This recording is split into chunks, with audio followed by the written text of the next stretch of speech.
Sacrifice. Most people fear the word. They hear it and think of loss, of suffering, of giving up what they love. But I will tell you the truth. I discovered early in life, sacrifice is not about losing, it is about gaining what cannot be seen at first glance. Every fortune, every empire, every legacy rests upon sacrifices that others were too weak to make. People look at me and see wealth, influence, control. They think it was given to me or that luck played its hand. But luck is nothing compared to discipline, and discipline is born in sacrifice. Every young man is tempted by the same distractions, comfort, pleasure, the easy path. They trade tomorrow's greatness for today's enjoyment, and in doing so they sell their birthright for crumbs. I refused that trade. I starved myself of comfort when I could have indulged, because I saw something greater beyond it. I cut away friendships that would have kept me small. I denied myself luxuries I could not afford, and I poured every drop of energy into the vision I carried, and though it cost me in the moment, it paid back in ways beyond imagination. Understand this. Sacrifice is the seed from which hidden opportunities grow. Most men look only at the surface. They see what they must give up and turn away before they notice what is waiting beyond it. But I learned to look deeper. Each hour I gave to labor, each coin I saved instead of spent, each temptation I resisted, these were not losses, they were investments. And every investment, if cultivated with patience, yields its return. Think of it as a law of nature. Nothing worthwhile comes without exchange. The earth itself demands it. You do not reap without planting. You do not rise without first kneeling. You do not command without first serving. Sacrifice is the toll the universe demands before it grants entry to higher places, and the men who shrink from that toll remain forever at the gates, watching others pass them by. When I was young, I made myself a promise. I would not be ruled by fleeting pleasures, nor seduced by shallow rewards. I knew that if I surrendered to them, I would be like every other man, chained to mediocrity, trapped in cycles of want. Instead, I chose to bear the pain of sacrifice, to rise before dawn when others slept, to study numbers when others feasted, to save when others spent. Each sacrifice was a blade cutting away weakness, shaping me into something stronger, sharper, more capable. The world is noisy, full of men telling you to enjoy yourself, to live for the moment.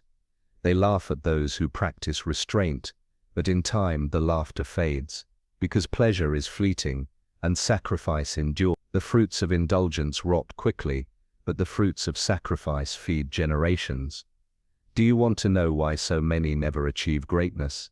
Because they never endure the discomfort of giving up what is easy for what is necessary. They reach for comfort today and are left empty tomorrow. But here is the hidden truth. Sacrifice does not diminish you, it multiplies you. Each time you surrender something lesser, you open the door for something greater. Each time you choose patience over impulse, you create space for opportunity to appear. I discovered that life itself begins to bend to the man who is willing to sacrifice. Doors that remain shut to the restless and indulgent swing open for the disciplined and the patient, and those doors lead to treasures invisible to the untrained eye. You may think sacrifice means suffering endlessly, but that is not so. Sacrifice is purposeful. It is not about depriving yourself for no reason. It is about sharpening your focus on what matters most. When I saved my first dollars, I was not hoarding. I was planting. When I denied myself small luxuries, I was not punishing myself. I was building the foundation of my freedom. Each act of sacrifice was a message to myself. You are destined for something greater than this moment. And so I will tell you plainly, if you wish to unlock the opportunities hidden from the common man, you must be willing to endure what the common man refuses. You must be willing to set aside ease, to silence distractions, to part ways with comfort, because only then will you see what others cannot. Sacrifice is the price of vision, and those who pay it are the ones who claim the rewards. Do not be fooled by appearances. Men who indulge seem happy today, but tomorrow they are hollow. Men who sacrifice seem burdened today, but tomorrow they command. And when you begin to master this truth, when you learn to see sacrifice not as a thief but as a teacher, you will understand why I stand here not as a man who lost, but as a man who gained everything. Sacrifice is discipline. in its purest form. Anyone can dream, anyone can wish for greatness, but only those who are willing to give something up each day ever see it realized. I learned early that delayed gratification is not a burden but a strategy. The boy who saves a single dollar when he could have spent it on sweets becomes the man who commands an empire of millions.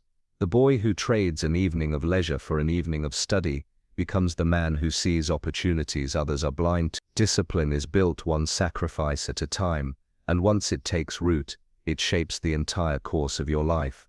Most people think of sacrifice as a single dramatic act, some grand gesture. They imagine giving up everything in one moment and being rewarded in the next. That is fantasy. True sacrifice is quiet, consistent, and often invisible to the world. It is the choice to rise early when no one watches. It is the decision to save when your friends spend. It is the refusal to follow the crowd into empty amusement. Sacrifice rarely feels heroic in the moment. It feels small, almost insignificant, but it is those small denials stacked day upon day that build an indestructible foundation. I will not lie to you, it is not easy. Every instinct within you will cry out for comfort. Every voice around you will tell you that you are missing out. They will mock your restraint. They will tempt you with distractions. But I promise you this, their laughter will not last. What seems like deprivation today becomes strength tomorrow, and what seems like enjoyment today becomes regret tomorrow. I chose to endure the sting of sacrifice in my youth, so I would not bear the chains of regret in my age. There is a secret the world hides from you because most have never discovered it themselves. Sacrifice compounds. Just like money saved earns interest, sacrifice builds upon itself until it creates something extraordinary. The man who sacrifices an hour of sleep gains clarity for his work. The man who sacrifices a small indulgence gains the capital to invest. The man who sacrifices idle talk gains the focus to plan. And as these sacrifices pile up, they multiply each other, creating momentum that lifts him higher than his peers. While others remain bound to the same routines, he begins to ascend. But here is what makes sacrifice truly powerful. It reveals opportunities invisible to the undisciplined. A man enslaved by his appetites cannot see clearly. His vision is clouded by the need for immediate satisfaction. But a man who has trained himself to wait, to endure, begins to see patterns others overlook. He notices the opening in the market, the chance to partner, the value in patience. Sacrifice sharpens perception, because when you are not consumed with taking what is easy, you begin to notice what is rare. I recall when I was young and earning only modest wages, my peers spent their pay on fleeting pleasures. Convinced they were living well, I denied myself those pleasures, and saved instead. At the time it looked as if they were ahead of me. They had new clothes, fine meals, laughter in taverns. I had worn shoes, plain meals, long nights of work. But when opportunity came, a chance to invest, a chance to step forward, I was the only one prepared. My sacrifice had cleared the path while their indulgence had chained them in place. That single moment revealed the difference between us, and it set the course for everything that followed. You see, sacrifice is not only about what you give up, it is about what you prepare yourself to receive. Most people demand reward without cost. They wish to be promoted without labor, respected without discipline, wealthy without restraint. Life does not work that way. Life hides its treasures behind trials, behind denials, behind the willingness to give up what is immediate for what is enduring. And because so few are willing to pay that price, the rewards remain hidden, waiting for the rare man who is. There will be times when sacrifice feels like loneliness. When you are walking a path that others cannot understand, you will wonder if it is worth it. But I tell you, it is in those moments that your character is being forged. A man who cannot stand alone in sacrifice will never stand above in victory. You must learn to endure isolation, to walk past temptations without explanation, to let others misunderstand you. They will call you rigid, cold, obsessed. Let them. In time their words will fade, but your results will speak with a voice far louder than theirs. Remember this, the crowd always moves toward comfort. If you wish to lead, you cannot move with them. Sacrifice sets you apart. It creates distance between you and mediocrity, and though that distance feels heavy in the beginning, it becomes your advantage in the end. Because while the masses are still searching for shortcuts, still trapped in cycles of waste, you will already be standing at the gate of opportunity, ready to claim what they never saw. Sacrifice is the proof of seriousness. A man who says he wants greatness but refuses sacrifice is lying to himself. His words are empty. But the man who demonstrates sacrifice day after day, even in small things, cannot be denied. For life respects the disciplined. It opens doors for those who have paid their dues in silence. It rewards the ones who endured hunger, who resisted distraction, who built patiently when no one was watching. So I tell you again, sacrifice is not a curse. It is the discipline that shapes destiny. It is the silent act that makes a man powerful. It is the unseen cost that buys the opportunities others will never touch. And though you may not see the reward today, know this: every act of sacrifice is building something for you that indulgence could never give. And one day, when the world looks at you in disbelief, when they wonder how you gained what they could not, you will know the answer. You paid the price they refused to pay. You endured the weight they could not bear, and for that reason alone, the opportunities hidden from them were revealed to you. Sacrifice is not only about money or time, it is first and foremost about yourself. Before you can command the external world, you must learn to master the internal one. The greatest enemy you will ever face is not competition, not markets, not circumstance. It is your own weakness, desires, impulses, emotions, cravings.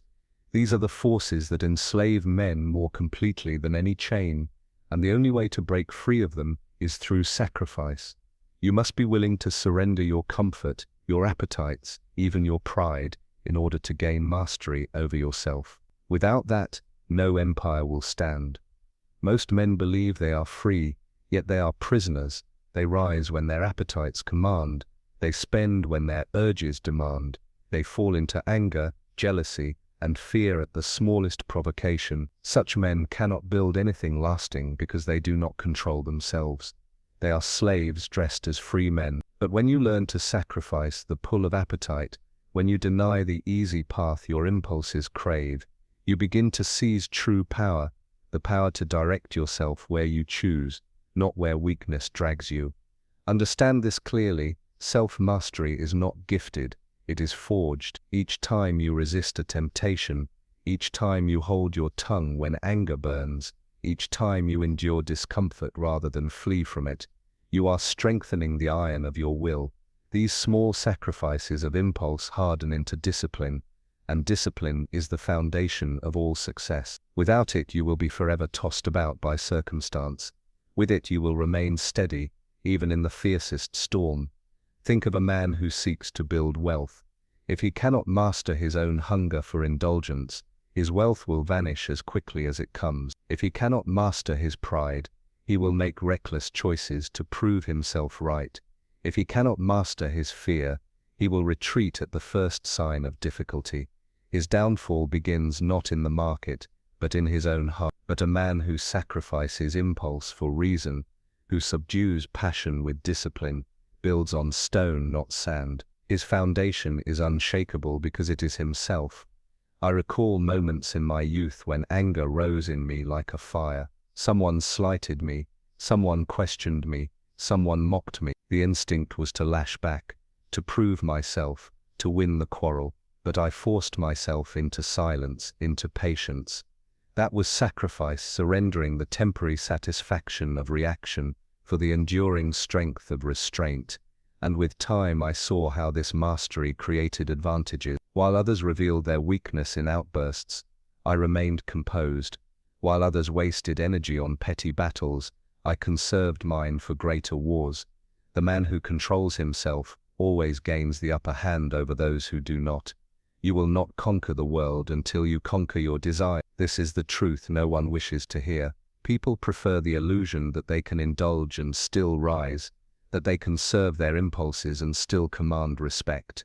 But the universe does not bend to the undisciplined. Opportunities do not appear to those ruled by passion. They appear to the man who has proven he can govern himself. For if you cannot master your own emotions, how will you ever master anything beyond yourself? Sacrifice is the training ground of mastery. When you deny yourself ease, you train your mind to endure. When you hold back indulgence, you train your will to rule. When you sacrifice pride and accept correction, you train yourself in wisdom. Every sacrifice is a lesson, every denial a strengthening of the inner fortress. And when that fortress is built, when you no longer crumble at insult, no longer bend under temptation, no longer chase after fleeting pleasures, you become something rare, a man who is immovable. This is why so few rise high. It is not that they lack opportunity, but that they lack control. They cannot resist the call of pleasure long enough to see opportunity clearly. They cannot endure discomfort long enough to reap the harvest. They sabotage themselves at every turn, and then they blame fate. Fate is not their enemy. It is their own weakness, and weakness is overcome only by sacrifice. The world will test you. It will whisper promises of comfort. It will tempt you with quick rewards. It will provoke you with insults. It will push you toward fear. And in each of these moments, your choice will decide your destiny. Do you sacrifice the impulse, or do you surrender to it? If you surrender, you remain as you are. If you sacrifice, you grow stronger. Each decision adds up, shaping you into either a master of yourself or a slave to yourself. Even success itself demands sacrifice. For when you begin to achieve, pride will tempt you to relax, to boast, to believe you no longer need restraint. That is when downfall begins. You must sacrifice arrogance as well, keeping yourself a student, even when you are a teacher. You must sacrifice comfort, even when wealth could surround you with it. You must sacrifice the illusion of arrival, because the moment you stop mastering yourself is the moment you begin to decay. True freedom is not doing what you want. It is doing what is necessary. True power is not commanding others. It is commanding yourself, and the doorway to both is sacrifice. Learn to say no to yourself, and you will be capable of saying yes to opportunities others cannot see. Learn to delay gratification, and you will enjoy rewards beyond imagination. Learn to surrender your impulses, and you will gain a mind that is clear, steady, unshaken. So ask yourself, who rules you? Is it your appetites, your pride, your fear, or is it your will, sharpened by sacrifice? Every man must answer this question, and the answer will determine the life he builds. I chose long ago that nothing within me would have greater command than my own discipline. I sacrificed pleasure to build strength. I sacrificed impulse to build clarity, and through that mastery, opportunities appeared to me as if from the shadows, unseen by the men around me. That is the reward of self-sacrifice, not just power over the world, but first and foremost power over yourself. Sacrifice extends beyond the self. It stretches into the realm of how you relate to others, and how much of yourself you are willing to give away in the pursuit of their approval. Most men live as prisoners of opinion. They crave praise, they chase recognition, they bend their actions to fit the expectations of the crowd. They sacrifice their vision for the comfort of belonging. But I chose a different sacrifice. I surrendered the need to be liked. I gave up the shallow approval of the many in order to secure the lasting respect of the few. And in doing so, I discovered opportunities that those chained to the opinions of others could never reach. Understand this.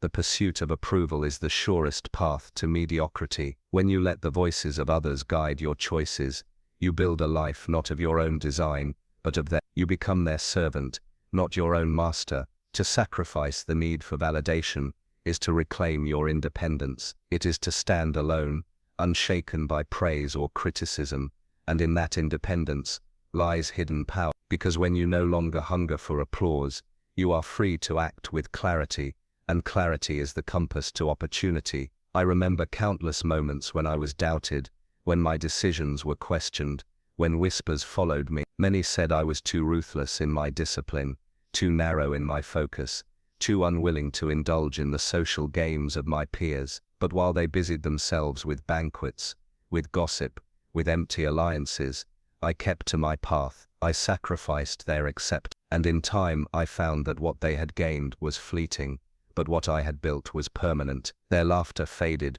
but my foundation endured. There is a law of power few understand.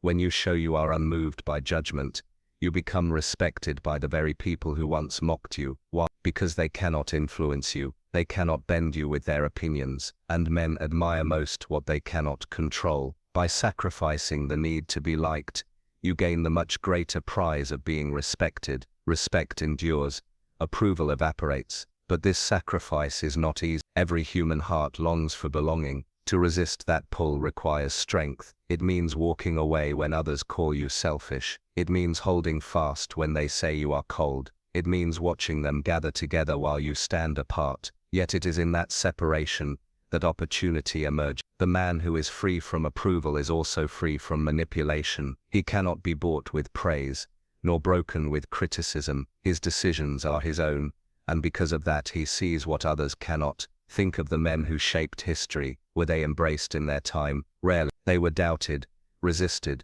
ridiculed. Their sacrifices were not only of comfort, but of approval. They bore the sting of misunderstanding in order to pursue a vision no one else could see. And though the world laughed at them then, the same world now bows to their memory. That is the paradox. To be accepted now often means to be forgotten later. To be rejected now often means to be remembered forever. You must ask yourself, whose approval do you seek? Is it the crowd, whose opinions change with the wind? Is it your peers, whose judgments are often rooted in envy or ignorance? Or is it yourself, whose vision, if clear and disciplined, is the only compass worth trusting? Sacrifice the first two, and you gain the and when you have that, you walk a straighter, surer path than those who live by the shifting tides of others. I will tell you something most never realize.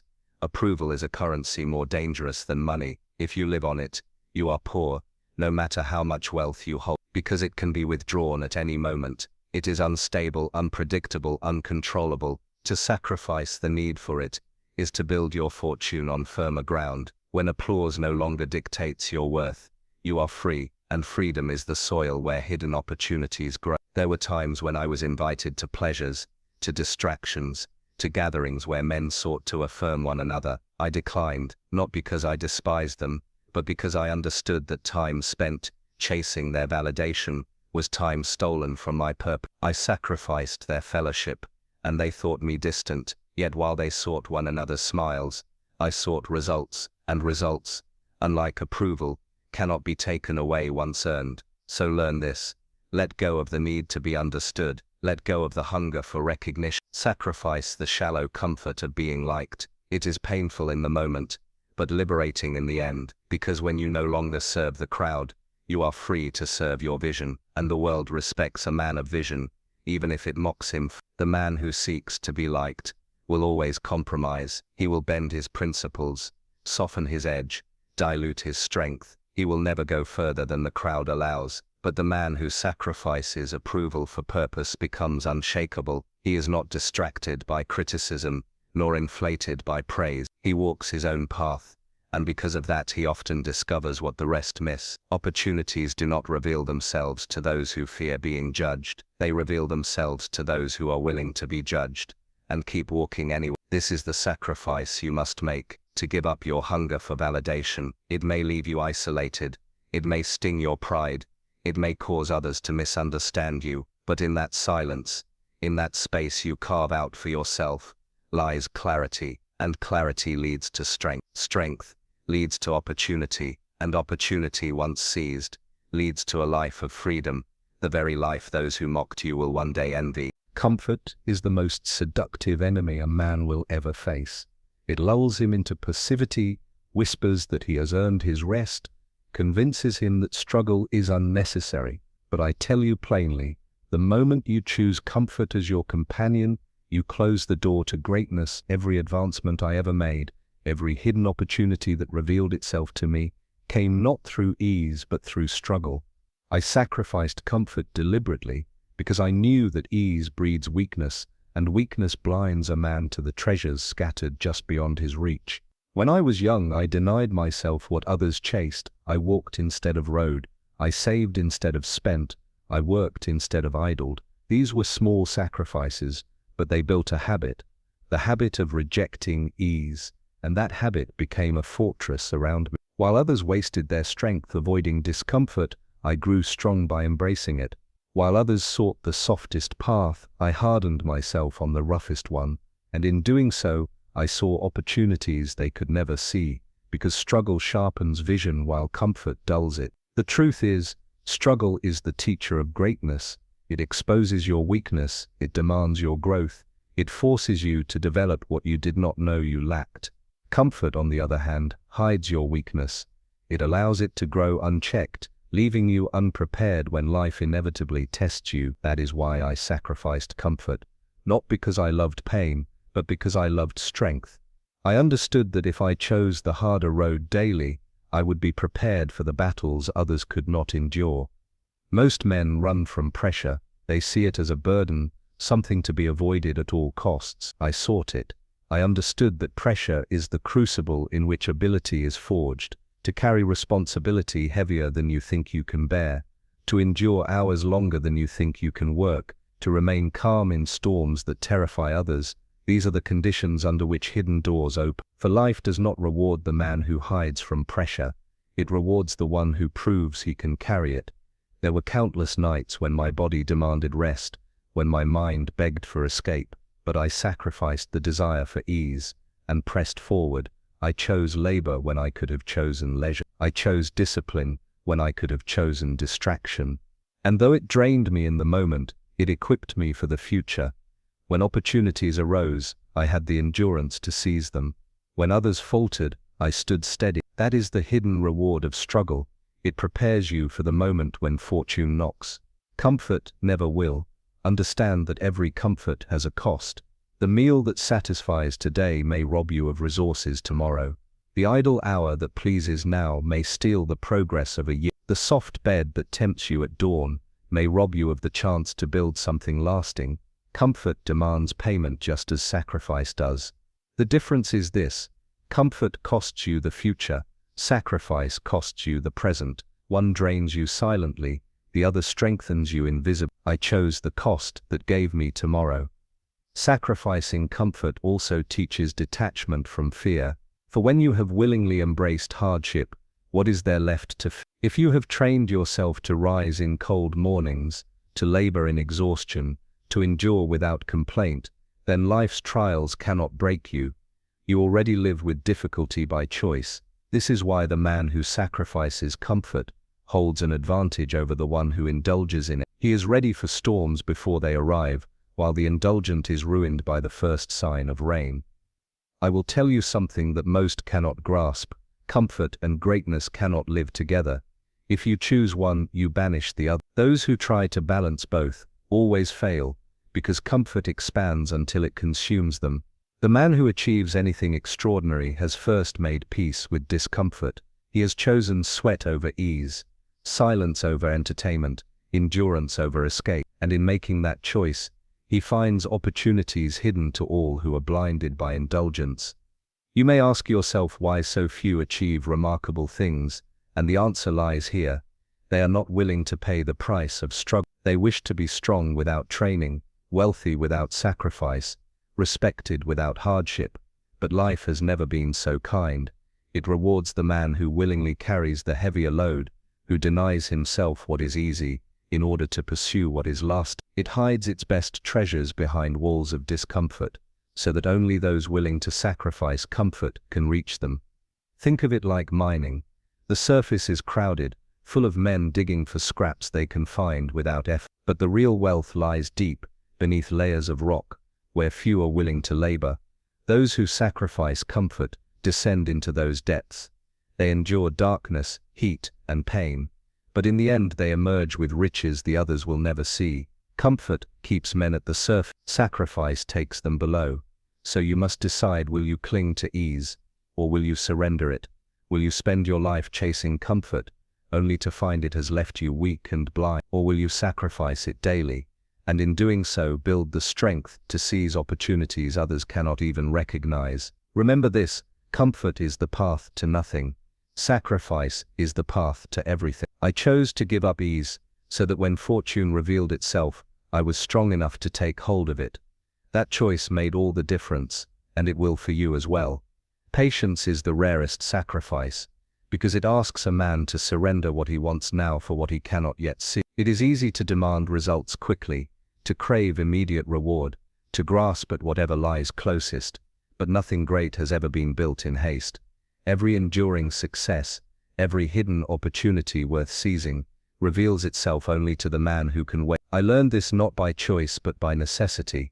There were times when opportunity seemed distant, when progress crawled, when others mocked my slow ascent. Yet I held my ground. I sacrificed the hunger for instant gratification, and in return I discovered what the impatient never find: the power of compounding, the treasures that only time can unlock. You see, most men ruin themselves by their inability to wait. They abandon the seed before it has sprouted. They tear down the foundation before the house is built. They sell what would have doubled tomorrow because they cannot resist cash today. Their impatience blinds. They think they are moving forward, but in truth they are trading greatness for scraps. I knew I must not follow them. I chose to sacrifice the thrill of the immediate for the security of the long term. Each day I denied myself quick pleasures.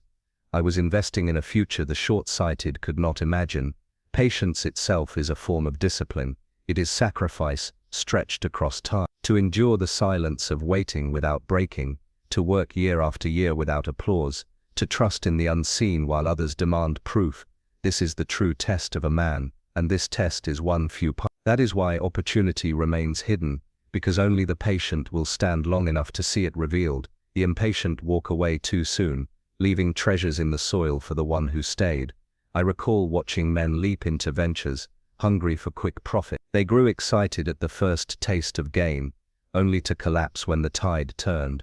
I did not chase with them. I let them call me slow, overly cautious, too deliberate, but my patience outlasted their enthusiasm. When they abandoned their fields half-tilled, I quietly took them over. When they gave up, I was just beginning, and in the end I reaped where they could not because I was smarter, but because I was willing to wait.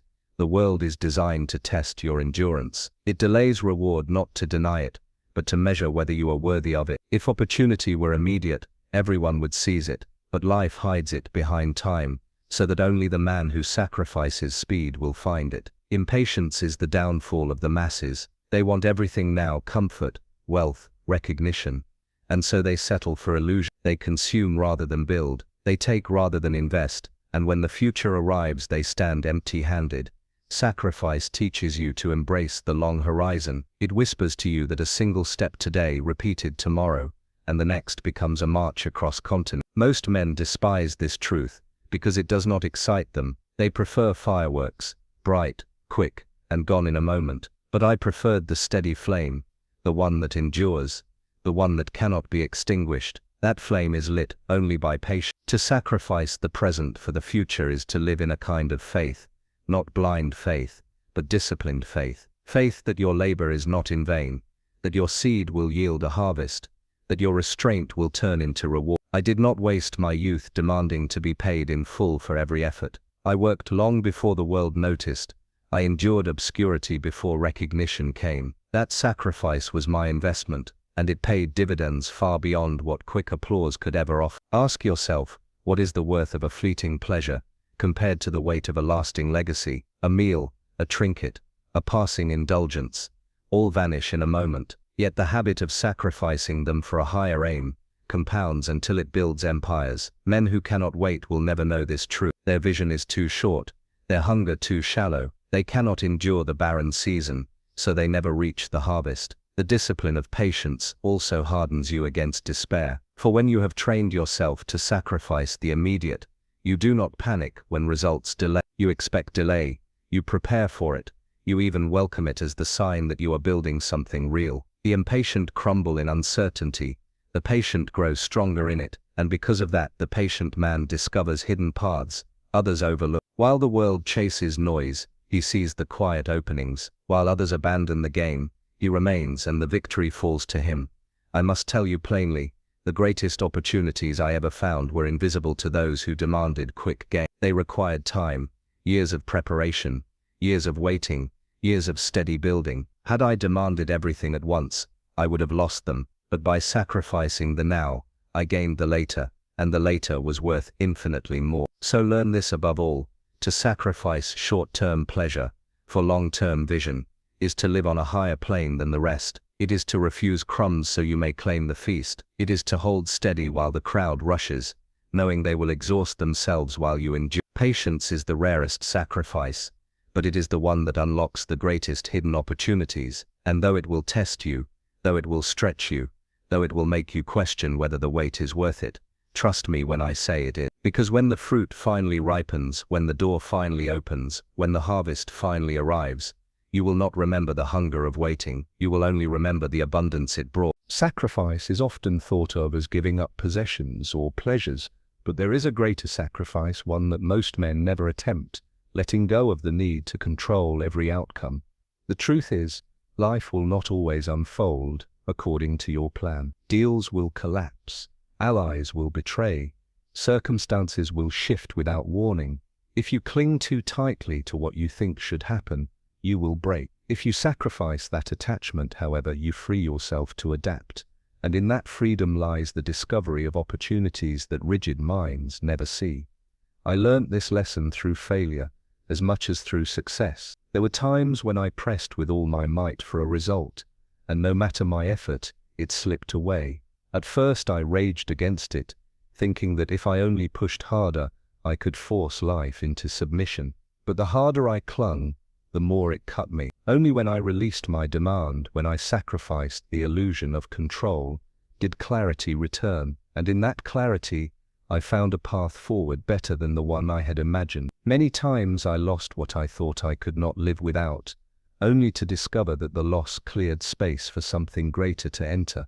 Most men cannot endure uncertainty. They grip their plans as if nothing else could exist. When reality shifts, they collapse. Their identity is so tied to outcomes that disappointment destroys them. But the man who sacrifices attachment does not crumble. He understands that control is an illusion, and his strength lies not in demanding certainty but in mastering his response to uncertainty. This is how hidden opportunities reveal themselves when others are blinded by their insistence on a single path.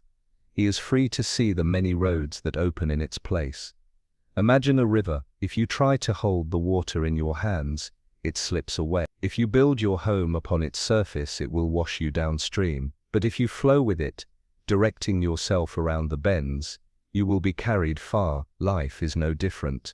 To sacrifice the need to control its every turn is not weakness, it is wisdom. It allows you to move with strength rather than against it, to turn what seems like failure into progress, what seems like loss into advantage. I recall a venture that fell apart in my early years. Every calculation told me it should succeed. I invested time, I invested effort, I invested myself. Yet circumstances shifted, and all I had built crumbled. I could have let that loss consume me. I could have clung to bitterness, replaying what should have been. Instead, I let it go. I sacrificed the outcome I had demanded, and I asked instead, what is here for me to learn? What new path is this opening? Within months, the lesson became clear. The failure forced me into an alliance I had not considered before, one that in time became far more profitable than the original plan ever could have been. That would not have happened if I had chained myself to disappointment.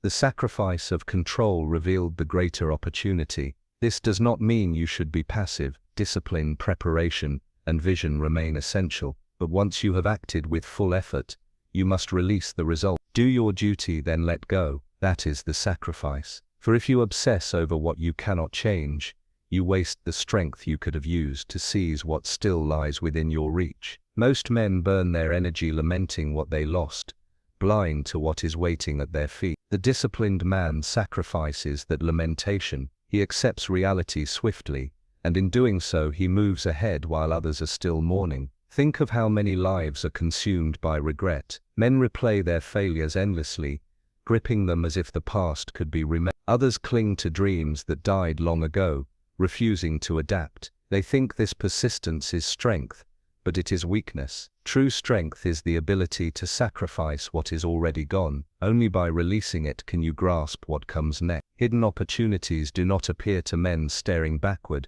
They appear to those willing to let go and look forward. This sacrifice is also the path to peace. When you stop demanding that life obey you, you stop suffering when it does not. You become steady in storms, calm when others panic, decisive when others freeze. And because you are not shaken, people trust you, opportunities seek you, doors open to you, life bends in favor of the one who does not resist its turns. So I tell you, sacrifice your attachment to outcome. Work with diligence, act with discipline, pursue your vision with focus, But when events unfold differently, release your grip, flow instead of break, adapt instead of resist. This is not surrender, this is mastery. It is the discipline to accept reality and to turn it to your advantage. And it is the doorway to hidden opportunities, for only the man who lets go of what he cannot control can fully seize what he can. Every great victory I ever won began with a loss I chose to release. Every great opportunity I discovered came from an unexpected turn I accepted rather than fought. That is the paradox of sacrifice. When you let go of what you cannot hold, your hands are free to grasp what was waiting for you all along. The impatient will never know this truth. The rigid will never see it. But the man who sacrifices his need to control outcomes becomes unshakable, adaptable, unstoppable. And in a world full of uncertainty, that man will always rise above the rest. There is a sacrifice most men never consider, yet it holds more power than gold or steel.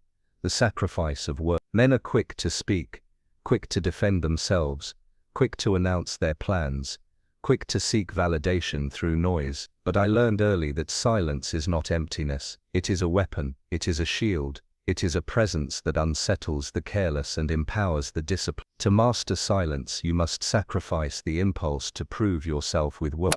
You must resist the hunger to explain, to retaliate, to fill the space. And when you do, you will find that silence unlocks opportunities men talk themselves away from. Most cannot endure silence. It makes them uncomfortable, as if quiet exposes them. They rush to fill it with chatter, and in doing so, they reveal themselves, their thoughts, their fears, their weaknesses. I discovered that if I spoke less and listened more, people would expose everything without me asking. They revealed their intentions, their motives, their vulnerabilities, all because they could not endure the weight of their own words. And all the while I remained still, gaining knowledge while revealing nothing. That is the hidden power of sacrificing speech.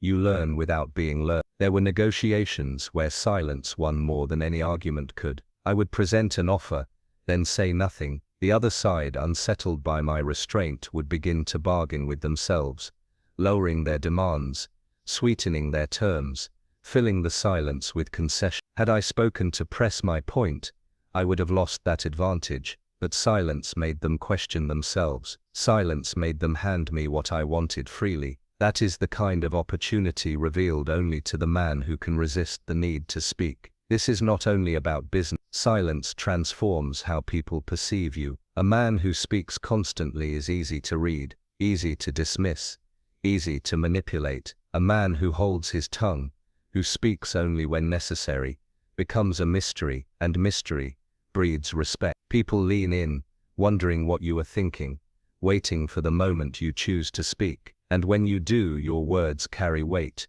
because they are rare. This is why I sacrificed unnecessary speech. I wanted my words to be like gold, not gravel, scarce, valued, unforgettable. Do not mistake silence for weakness. It is restraint, it is discipline. It is the refusal to waste your strength on noise. Most men are like drums, loud but hollow. The man of silence is like stone, still unmoving, impossible to shake. He does not reveal himself careless. He does not squander his authority by arguing over trifles. He saves his presence for moments that matter, and when he moves, it is decisive.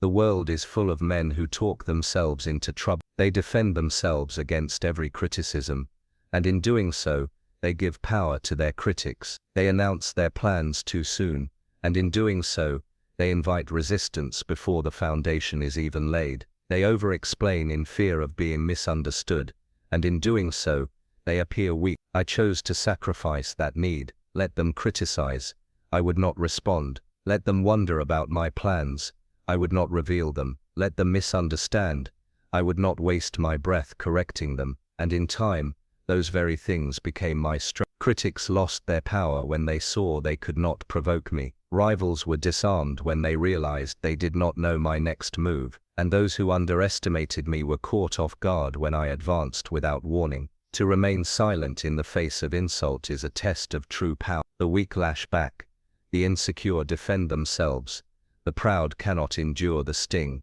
but the man of silence remains unmoved. He denies his enemy the satisfaction of a reaction, and in that denial, he robs them of their power. I found this again and again. Those who sought to wound me became unsettled when their words fell into silence. They revealed their own weakness, while I revealed nothing. Silence turned their weapon back upon them.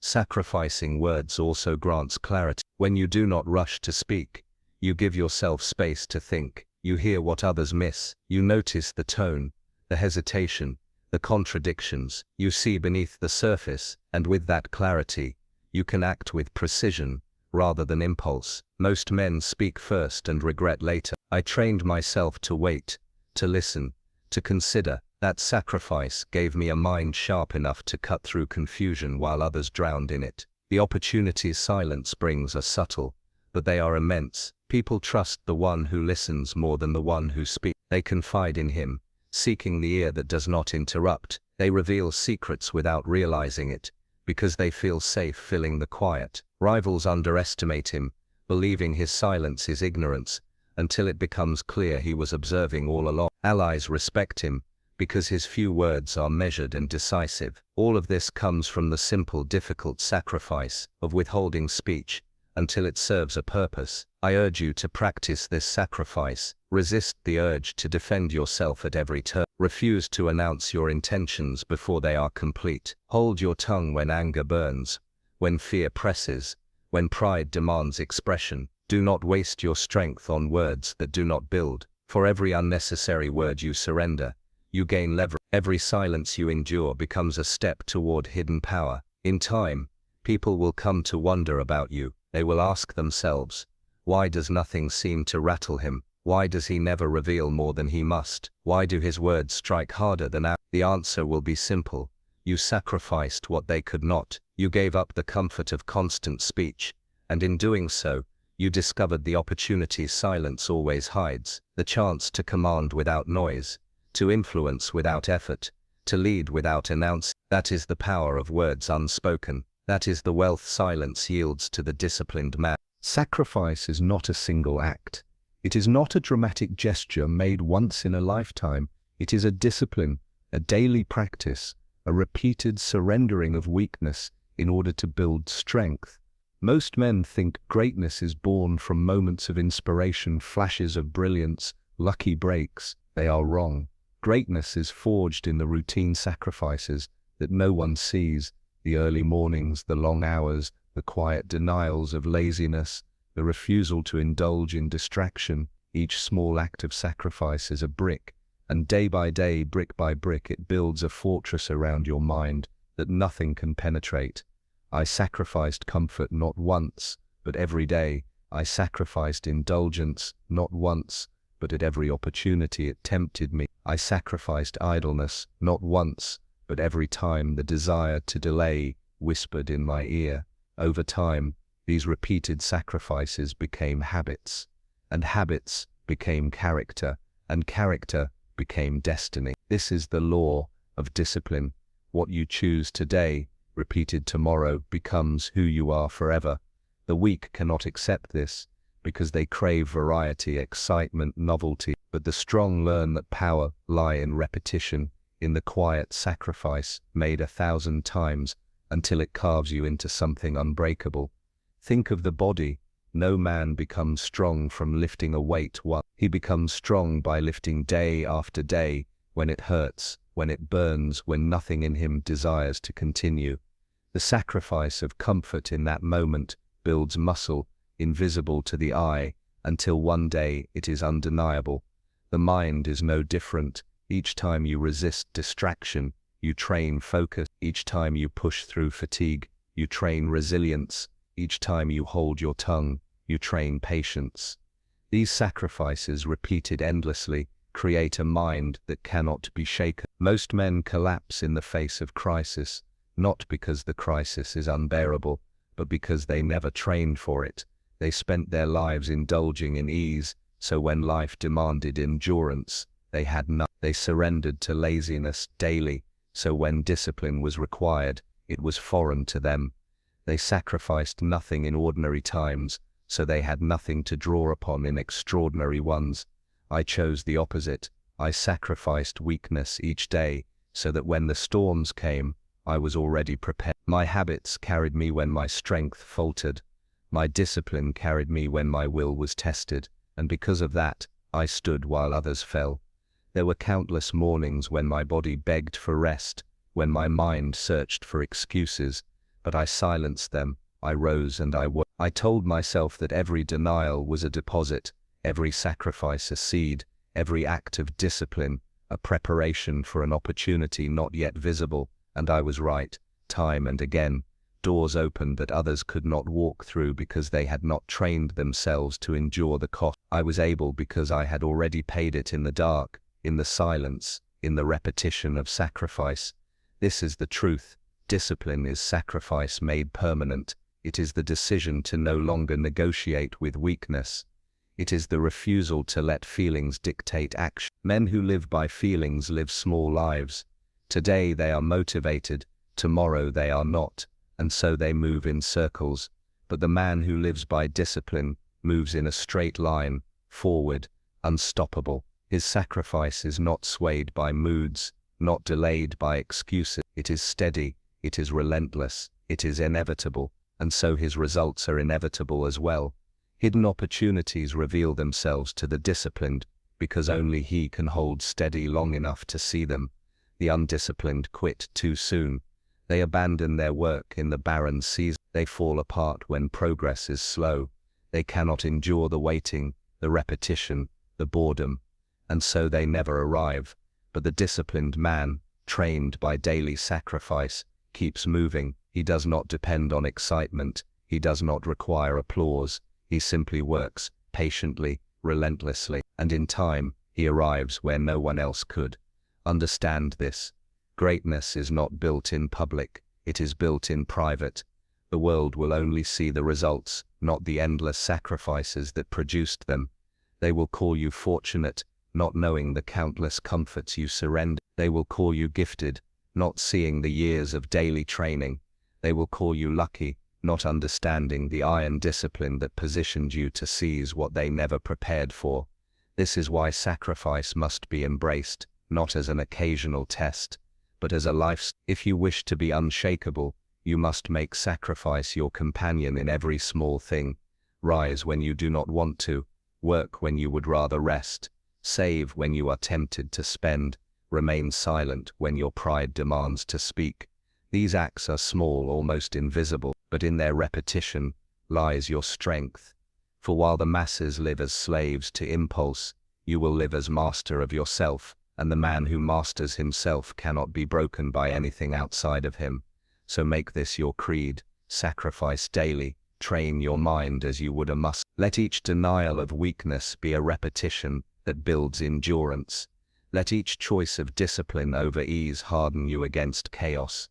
In time, you will find that you no longer struggle to choose. It has become who you are. Sacrifice is no longer a burden, but a reflex. Discipline, no longer a battle, but a way of life. And when others wonder why you remain steady as they fall, you will know the answer. You sacrificed what they clung to. You trained where they indulged. You built what they neglect. And for that reason, hidden opportunities that flee from the unprepared will run directly into your hands. The final sacrifice is the most difficult, for it strikes at the very core of human pride. It is the sacrifice of recognition, the willingness to let go of applause, to move without announcement, to build without demanding credit. Most men cannot endure this.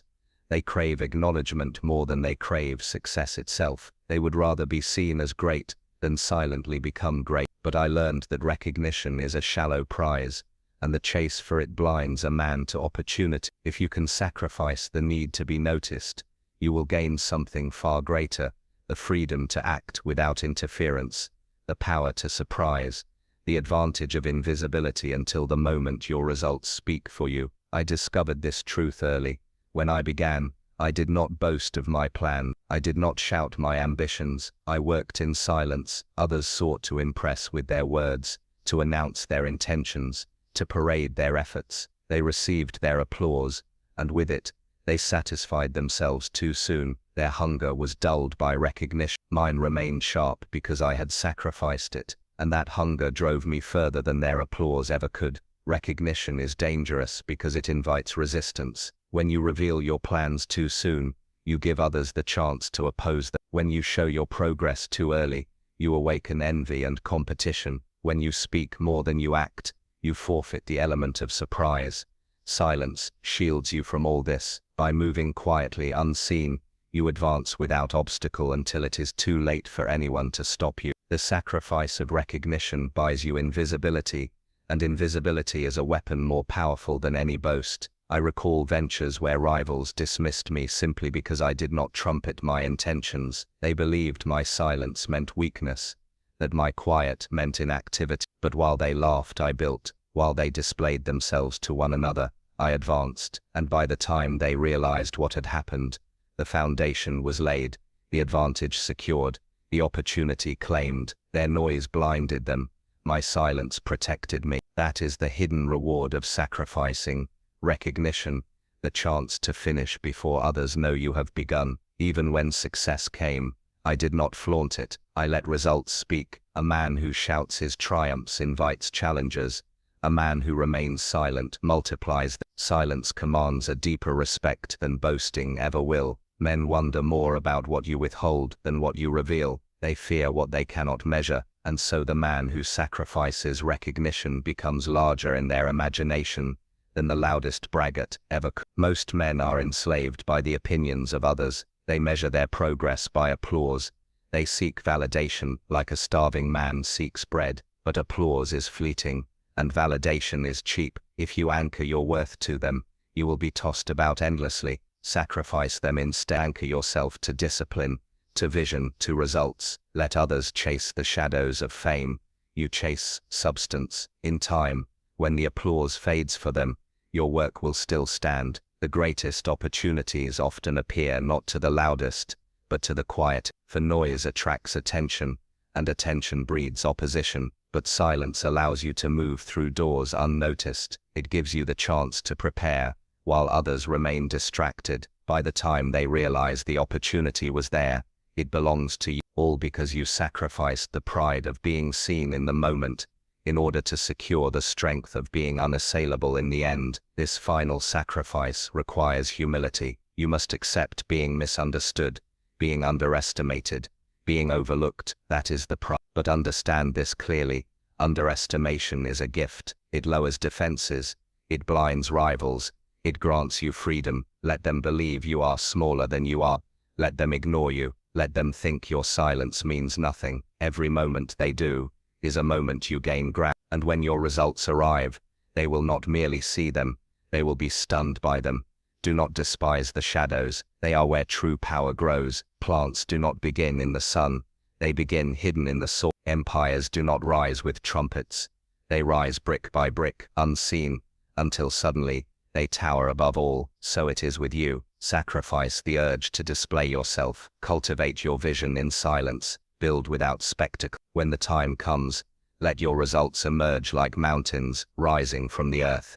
Immovable, undeniable, needing no announcement. I tell you this not as theory, but as truth carved from experience. My greatest moves were made quiet. My greatest victories came not from argument but from patience, not from boasting, but from silence. The world never saw them coming, because I did not show them, and that is why they succeeded. The sacrifice of recognition was my shield, my advantage, my secret. So if you seek the highest level of power, the deepest well of opportunity, learn to give up your hunger for attention. Move in silence, work in silence, succeed in silence, speak only when it serves, reveal only what is necessary, and let your results carry the weight of 10,000 words. Those who need applause will fade with the crowd. Those who sacrifice it will endure, their work echoing long after their voices have fallen silent. This is the final truth. Sacrifice recognition, and you will gain greatness. Sacrifice applause, and you will gain authority. Sacrifice noise, and you will gain power. Let the world wonder, let them question, let them underestimate, for in that silence lies your advantage, and in that advantage lies the hidden opportunities that will make you untouchable. What you're about to hear is not casual encouragement. It is a shift in how you confront resistance, in how you interpret struggle, in how you carry yourself when the pressure feels unbearable. Because here's the truth, every achievement worth having has one unshakable ingredient: You simply never give up.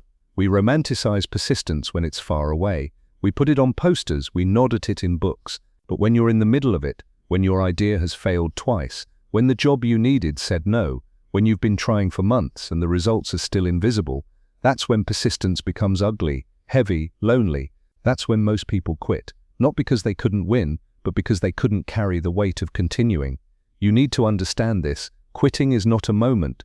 It's a slow erosion, a quiet surrender in your mind long before your body stops moving. It's when you start to say, maybe later, maybe I wasn't meant for this, maybe this is enough. And in that moment, the moment you let those thoughts in, your momentum bleeds away. The dream doesn't die because it was impossible. It dies because you gave it permission to. So what if you made one rule for yourself starting today?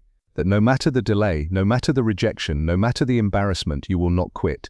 Not as a motivational slogan, not as a cute caption, but as a law you live by, a contract with yourself that is not negotiable, because once quitting is off the table, all that's left is figuring it out. History is littered with men and women who weren't the fastest, the smartest, or the most gifted, but they were the ones who refused to leave the field. Thomas Edison didn't invent the light bulb on his first try, or his 10th, or his 100th. It took over 1,000 documented attempts. That wasn't luck. That wasn't a miracle. That was refusing to give up even when every sign said stop. J.K. Rowling was rejected by a dozen publishers before one finally said yes, and she wrote the early drafts of Harry Potter as a single mother, unemployed with almost no resources. That was showing up again when the world told her no. This isn't theory, this is the pattern. The people you admire have one shared habit. They kept moving forward when it made no sense to, and that's the decision you face now. Will you be the one who folds at the first wall, or the one who climbs over it, crawls under it, or knocks it down, no matter how long it takes? From this moment forward, your standard must be clear. I finish what I start. I stay in the fight. I do not give my dream an expiration date. Say it out loud right now, not a whisper, not a hope, a command. I will not give up. I will not quit. No matter what happens, I stay in the fight, because the world bends to the man or woman who refuses to stop walking. Most people quit right before they were about to win. They think they're far from the finish line when in reality they're inches away. But here's the problem: when you can't see the result yet, when you've been grinding for weeks, months, years, and the scoreboard still reads 0, your mind starts whispering, maybe this isn't working. Maybe this was never meant to be. And if you listen to that voice, you'll never know how close you were. This is the brutal truth. The moment you feel like you've reached your limit, the moment your energy is gone, your options are exhausted, and your belief is paper thin, that's often the final gate before the breakthrough. Why? Because success isn't just about skill or resources, it's a stress test. The universe, the market, the opportunity, they push you to the edge to see if you're serious, to see if you're the type who will stay until it bends in your direction. You've seen this pattern in every field. Roger Bannister ran the first sub-4-minute mile in 1954, but before him, athletes had tried for decades, convinced by experts that it was physically impossible. Do you know when he broke the record? In a year when his own training was interrupted, when the weather on race day was bad, when the signs said not now. He did it anyway, and within a year, dozens of runners broke the same record. Not because they got faster overnight, but because someone proved it could be done, and suddenly the wall in their minds fell. The same thing happens in business, in art, in personal goals. The barrier is often mental first, physical second. And the mental barrier is the one that takes most people out. They get to the hardest part, the plateau, the stall, the dark stretch where nothing is working, and instead of pushing through, they interpret it as failure. But the plateau is not failure. The plateau is the training ground for the next level.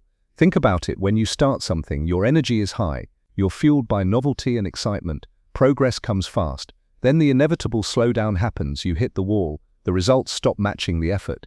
And here's the fork in the road. Most will quit, some will pause and never return, but the rare ones keep going without evidence. And those are the ones who find the breakthrough. Science backs this up. In skill development, there's something called the plateau effect. It's the period where measurable progress stalls despite continued effort.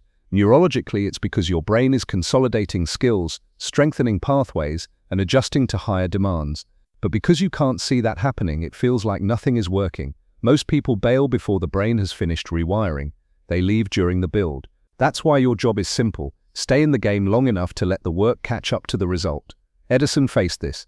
10,000 failed prototypes before the light bulb worked. Do you think every single day of that process was exciting? Do you think every morning he woke up believing 100% that today's the day? No. He had days where his team doubted him, where his resources were almost gone, where logic said to stop, but he understood the law of persistence. You only have to be right once, and the only way to get to that once is to keep showing up. The tragedy is that most quitters will never know if they were 10 steps or 10 minutes away from their win. They stop digging a foot before hitting gold. They pack up the tent the night before the sun rises. They forget that the edge of exhaustion is also the edge of expansion. Let me be direct with you. If you are in that phase right now, if you've been grinding and the needle hasn't moved, you are likely closer than you think. The resistance you feel is not proof you should stop. It's proof you're in the right place. It's the last defense before the door opens. The question is, will you push once more, or will you retreat and tell yourself the lie that it just wasn't meant to be? This is why never giving up is more than stubbornness. It's strategy. It's understanding that outcomes are not evenly distributed over time. Sometimes you'll see nothing for months, then everything will happen in a single week. But you only get to that week if you stay in long enough to see it. From this moment when you hit that dead zone, I want you to flip the script. Instead of saying it's not working, say this is the moment most people quit, and that's exactly why I won't. Because persistence is a filter. It removes the casual, the half-committed, the ones who only wanted it when it was easy. The world is full of people who almost made it. The ones you remember, they're the ones who stayed. So if you feel tired, if you feel stuck, if you feel like giving up, good. You've reached the place where most people fold. That means you're now in rare territory. Push one more time, take one more swing, make one more call. Because you might be closer than you'll ever realize, and you don't get that proof until you push past this exact moment. Say it with me. I will not stop here. I will not walk away when the gate is in sight. I will outlast this moment, and I will break through. If you're going to live by the law of never giving up, you must learn something most people never master: how to turn a setback into fuel. Because here's what's guaranteed. If you stay in the game long enough, life will hit you. It will knock you sideways. Your plans will unravel, your timeline will stretch, and your confidence will get tested until it feels paper thin. This is where average players lose the plot. They think a setback is a signal to stop. They treat a failed attempt as a verdict instead of feedback. But here's the truth: setbacks are the tuition you pay for success. Every single person who has achieved something lasting has paid it. The only difference? They didn't waste the lesson. Look at history. When Steve Jobs was fired from his own company in 1985, most of the world saw it as a career-ending humiliation, but Jobs didn't disappear. He built Next, he bought Pixar, and years later he returned to Apple with more vision and fire than before, launching the iPod, iPhone, and iPad. The very setback that could have ended him instead sharpened him into the leader who transformed entire industries. Or take Nelson Mandela, 27 years in prison, 27 years where the world could have forgotten him. But instead of letting bitterness rot his spirit, he used that time to refine his vision, strengthen his resolve, and build the inner discipline that would allow him to lead South Africa through its most fragile transition. His prison cell became a classroom, his setback became a springboard. Science supports this too. Psychologists call it adversarial growth, the phenomenon where facing significant challenges leads to greater resilience, deeper purpose, and improved problem solving. In other words, hardship, when handled correctly, makes you better. The challenge is that most people never stay in the discomfort long enough to see the growth. They exit at the first sting of pain. You need a different rule. When something goes wrong, when you lose the client, miss the target, or watch a plan collapse, your first question is not why me, but what is this trying to teach me? Because here's the reality. Every setback carries two packages. One is pain, the other is data. Most people only open the pain and throw away the data. Winners extract the data, then use it to make the next move stronger. Thomas Edison famously said, "I have not failed, I've just found 10,000 ways that won't work." That wasn't empty optimism, it was reframing. He understood that every failed attempt was reducing the list of wrong answers, making the right answer inevitable. Without the patience to mine those lessons, there would be no light bulb. The same applies to you. That missed opportunity, it's showing you where your preparation was thin. That rejection, it's telling you how to sharpen your pitch or target the right audience. That delay, it's training your patience and adaptability, both of which are essential for staying in the game long enough to win. You need to start treating setbacks as proof of movement. If you're failing, it means you're in the arena. If you're being tested, it means you're building capacity. And the only way to lose for good is to quit before the lesson turns into progress. Here's a strategy. Every time you take a hit, write down 3 things. What actually happened? Strip out the drama, just the facts. What I can control next time. The piece of the outcome I can directly influence. How this can make me better. The skill, mindset, or process this forces me to upgrade. Do this every time, because most people will replay the pain until it becomes their identity. You're going to replay the lesson until it becomes your advantage, and don't mistake fuel for comfort. This isn't about pretending setbacks feel good. They don't. They sting, they frustrate, they exhaust you. But persistence is built in these exact moments, not when everything is going right, but when you decide to stay in motion despite the blow. Remember, the greatest wins often have the heaviest prelude of setbacks. Walt Disney was fired from a newspaper job because he lacked imagination. Oprah Winfrey was told she was unfit for television. Michael Jordan was cut from his high school varsity basketball team. Each of them could have taken those moments as final judgments. Instead, they treated them as starting points. And because they did, they rewrote not just their own stories but the expectations of everyone who came after. So when you get knocked down, and you will, don't waste the pain, convert it, let it feed you, let it harden your resolve, let it force you to get sharper, smarter and stronger than you were yesterday. Say this to yourself when the next setback hits: this is not the end, this is the raw material for my next victory. I will mine it, I will use it, and I will keep moving forward, because the only way a setback becomes permanent is if you make it your stopping point, and if you've decided to never give up, then every setback is simply another brick in the road you're building, and you're not done until it's finished. Persistence is not just about showing up today, it's about showing up tomorrow, next month, next year, with the same fire in your chest when the applause has faded, when the novelty is gone, and when no one is watching to see if you still care. That's endurance, and without it, never give up is just a catchy phrase.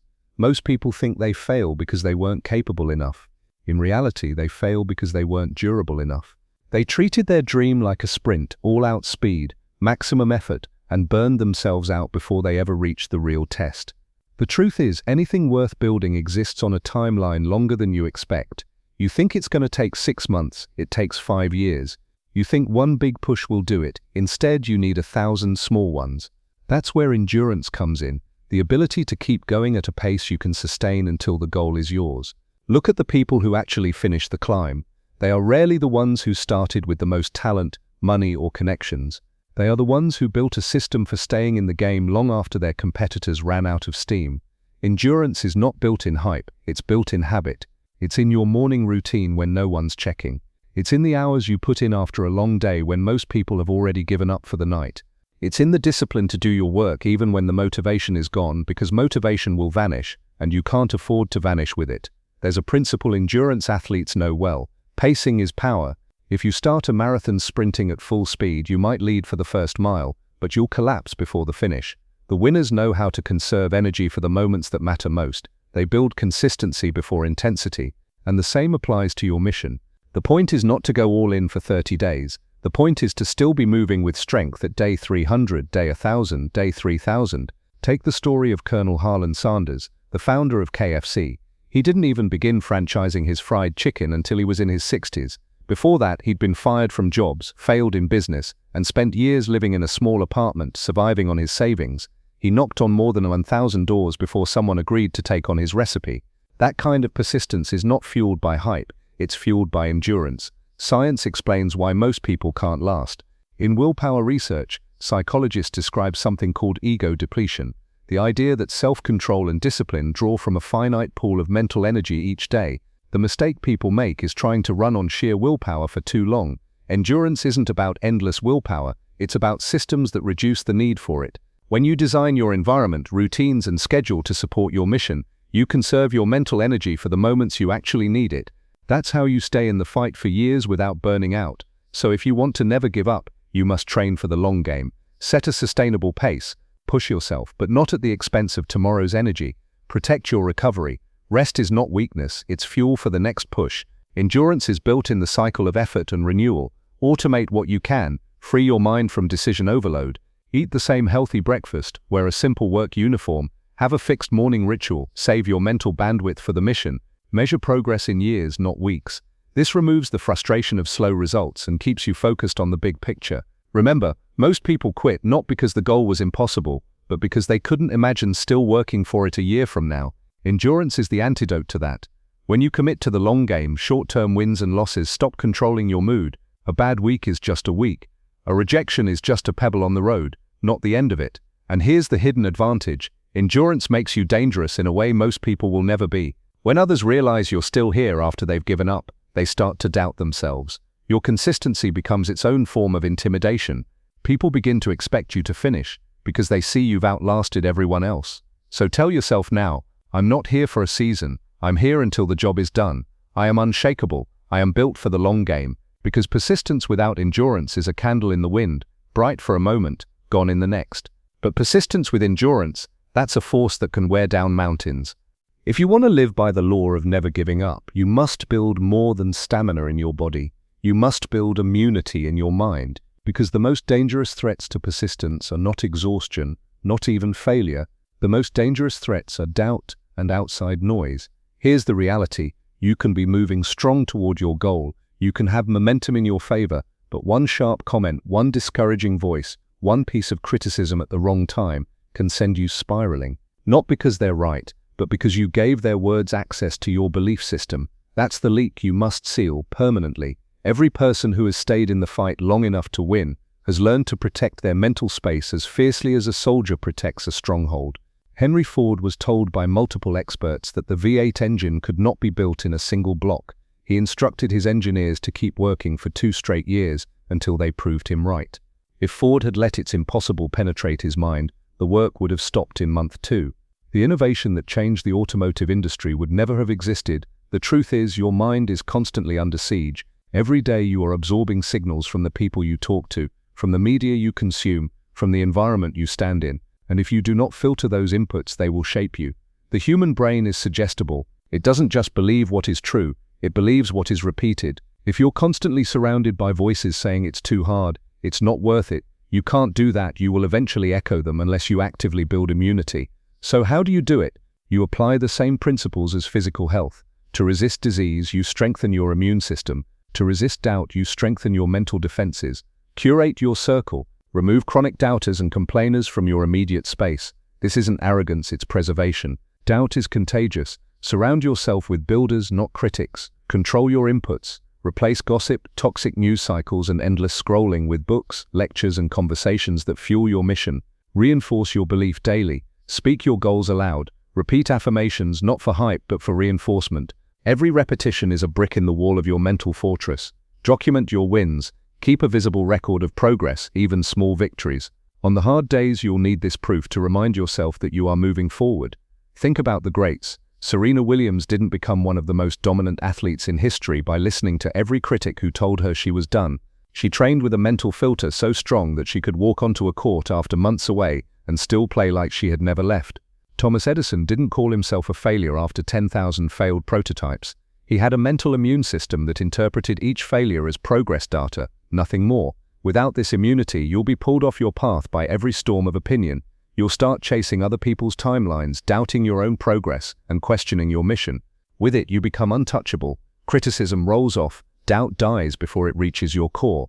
Your belief stays intact no matter how hostile the environment becomes. And here's the thing, mental immunity doesn't mean you never hear negativity. It means you don't absorb it. Just as a strong immune system destroys a virus before it can spread, a strong mind rejects harmful ideas before they take root. You might hear you can't, but inside your system instantly translates it to watch me. From now on, I want you to treat your mental space as sacred ground. No unvetted voice enters. No casual negativity gets through the gate. This is not about being fragile, it's about being so committed to your purpose that you refuse to let unqualified opinions rewrite it. Say this now, I guard my mind like I guard my life. Doubt does not enter. Negativity does not take root. My mission is too important to be polluted, because if you don't build this immunity, you will spend more time fighting the noise than building the dream. But if you do, if you make your belief system untouchable, you'll find that persistence becomes easier, not because the road is smooth, but because your mind is unshaken. If you want to stay in the fight for years, if you want to carry the banner of never give up without burning out, you need to understand the power of small wins. Persistence is not sustained by massive victories every week. That's not how reality works. In the real world, breakthroughs are rare. Milestones take months or years to reach, and if you're waiting for those big moments to fuel you, you'll run out of motivation long before you cross the finish line. Small wins are the fuel for the long game. They are the proof that progress is happening, even when the scoreboard says otherwise. The problem is most people ignore them. They look at the mountain and feel overwhelmed because they can't climb it in one leap, forgetting that a mountain is climbed one deliberate step at a time. Psychologists have studied this. Harvard researcher Teresa Amabile calls it the progress principle, the idea that the single most powerful motivator in human performance is seeing progress in meaningful work, no matter how small. When you track and celebrate small wins, your brain releases dopamine, which boosts focus, resilience, and the drive to keep going. In other words, progress is addictive, but only if you notice it. Look at elite athletes. The runner doesn't just celebrate breaking a personal best time, they celebrate shaving off 0.1 seconds in training. The powerlifter doesn't just celebrate a championship, they celebrate every 2.5 kg grease on the bar. They know that without those incremental victories, the big ones never arrive. And here's the connection to never giving up. When you build the habit of noticing small wins, you create a steady stream of motivation that carries you through the plateaus. When the big result is still far away, those wins become your evidence that the work is paying off. They make quitting harder because you can see that you've already invested too much to stop. Here's how to apply this right now. Define your micro goals. Break your mission into steps you can measure in days, not months. If you're building a business, a micro goal might be sending 10 pitches a day. Track daily progress. Use a journal, app, or wall chart. Make it visible. Let yourself see the streak grow. The human brain hates breaking a visible chain of success. Celebrate without complacency. When you hit a micro goal, acknowledge it. A quick note in your log, a moment of gratitude. Then immediately set the next one. Run review weekly. Every 7 days, look back at your list of wins. This turns vague, "I'm working hard," into concrete, "I'm moving forward." Consider the story of Admiral William McRaven, who famously said in his University of Texas commencement speech, "If you want to change the world, start off by making your bed." Why? Because accomplishing a small task first thing in the morning builds momentum for the rest of the day. One small win leads to another, and soon you're stacking victories before most people have even started. The truth is, your persistence is built in these tiny daily commitments. Without them, you'll measure progress only by the final outcome, and when that outcome takes longer than expected, you'll be tempted to quit. With them, you'll see that progress is not an event, it's a trail of small wins leading to something huge. And here's the deeper magic: small wins compound. Like interest in a bank account, each small victory builds on the last. Over months and years, the effect is exponential. The person who tracks and celebrates their micro goals will have more momentum, more confidence, and more resilience than someone who only chases the finish line. From this moment forward, make a pact with yourself. No win is too small to count. No progress is invisible. You will notice, record, and honor every forward step, because that's how you build the evidence that quitting is not an option. Say it now: I measure progress every day. I stack wins. I build momentum on purpose. I will not stop because I can see I am moving forward. Because persistence is not just about refusing to give up, it's about giving yourself constant proof that staying in the fight is working. If you want to become the kind of person who truly never gives up, you must learn to love what most people run from: the grind. Not the highlight reel, not the applause, not the moment when the trophy is in your hands. I'm talking about the repetition, the monotony, the daily work that feels invisible to everyone but you. Most people chase excitement. They start strong because the idea is fresh, the vision is vivid, and the work feels new. But the grind strips all of that away. The grind is when the work becomes predictable, when the tasks are repetitive, when the fun has burned away, and all that's left is discipline. And this is where most people start to drift, because they confuse boring with pointless. But here's the truth: the grind is not the enemy, it's the forge. Every master in every field built their greatness in the grind. Michael Jordan didn't become the best basketball player in the world during NBA Finals games. He became the best during thousands of unseen practice hours, running drills until they were burned into muscle memory. The grind is where the skills that carry you under pressure are built. There's a reason Navy SEAL training is intentionally repetitive and grueling. It's not just about physical fitness, it's about conditioning the mind to operate under extreme repetition and discomfort without breaking. If you can show up fully on day 50 when it feels the same as day 1, you have an advantage over almost everyone else in the world. In psychology, this is tied to deliberate practice, the focused, repetitive rehearsal of skills with the goal of continuous improvement. Anders Ericsson's research shows that elite performers in music, sports, and business aren't simply talented. They've logged thousands of hours in targeted, repetitive practice. The grind is the path, so here's your choice. You can resent the grind and let it drain you, or you can reframe it and let it sharpen you. When you see the grind as proof that you're still in the fight, you stop craving constant novelty. You start finding pride in the fact that you're doing what most people are too impatient to do. Here's how to embrace it. Shift your definition of progress. In the grind, improvement is microscopic. It might be a 1% better performance today than yesterday. That's still progress. Build ritual around repetition. Create a consistent startup routine so your brain knows it's time to lock in. This reduces resistance to starting. Run just streaks, not just peaks. Count how many days you've shown up. not just how many big goals you've hit. This builds identity around consistency. Ronja detach from constant results. Accept that the grind's value often shows up later, when the skills you built under repetition suddenly win you an opportunity. Think of Serena Williams hitting thousands of serves in an empty stadium. Think of Warren Buffett reading annual reports for hours every day, year after year, before making a single investment decision. These are not glamorous actions, they are not thrilling, but they are the foundation of their dominance. When you embrace the grind, you unlock something most people never discover, the ability to move forward without needing constant emotional spikes. You stop being a slave to motivation and start becoming a product of discipline. And once discipline takes over, quitting becomes nearly impossible, because showing up is no longer a decision, it's just who you are. Say this to yourself: I show up whether it's exciting or not. I work the plan whether it feels good or not. The grind does not break me, it builds me. Because in the end, the grind is not punishment. It's the place where you prove every single day that you are still in the game. And in a world full of people who quit when things stop being fun, that alone will make you unstoppable. If you're going to live by the rule never give up, you must master the voice inside your own head. Because here's the truth most people don't want to admit. It's not the critics outside who break them, it's the critic inside. That quiet voice that says, you're not moving fast enough, this might be pointless, you're not cut out for this. That voice is persistent, and if you don't learn how to control it, it will become the most persuasive reason you ever find to quit. Your self-talk is not just background noise, it's your brain's operating system. Neuroscience tells us that repeated thoughts actually rewire the brain. The more often you say something to yourself, the stronger the neural pathway becomes, until it's not just a thought anymore, it's a belief. And beliefs drive actions. This is why two people can face the same challenge, and one sees it as proof they should stop, while the other sees it as proof they're on the right track. The difference? The story they tell themselves in that moment. Look at the greats. Michael Phelps, the most decorated Olympian in history, wasn't just training his body, he was training his mind. His coach Bob Bowman taught him to visualize perfect races daily, down to every stroke, every breath, every wall turn. So when he stepped onto the block, the voice in his head wasn't guessing. It was repeating a script he had rehearsed thousands of times.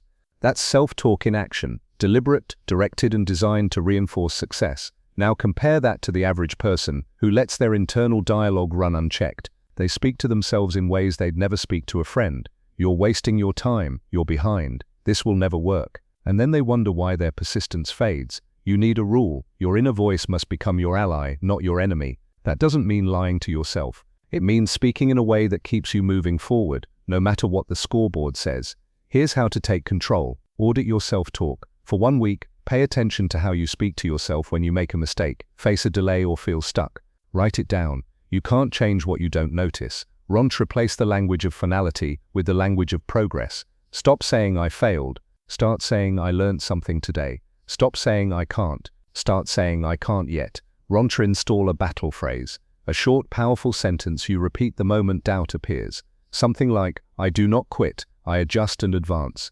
This interrupts the spiral of negativity. Rehearse your wins. When you feel weak, recall moments when you overcame something you thought you couldn't. This reminds your mind that you have a history of surviving and moving forward. Muhammad Ali understood this better than most. He said, I am the greatest, long before he ever became champion. He wasn't bragging, he was programming. He was teaching his mind what to expect. And once the mind accepts something as certain, the body finds ways to make it real.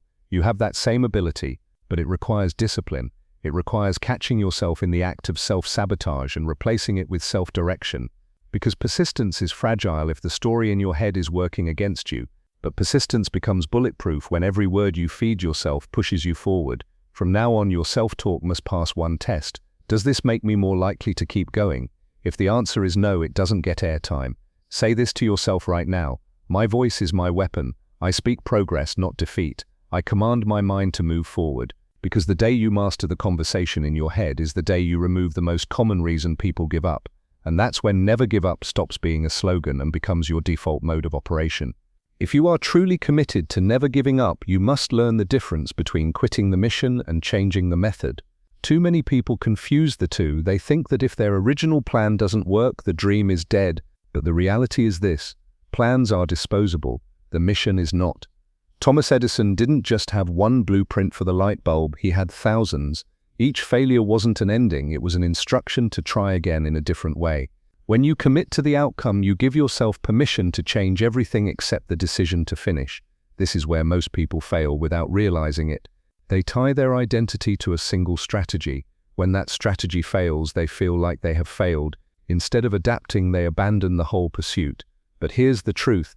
The most successful people you've ever heard of are masters of adaptation.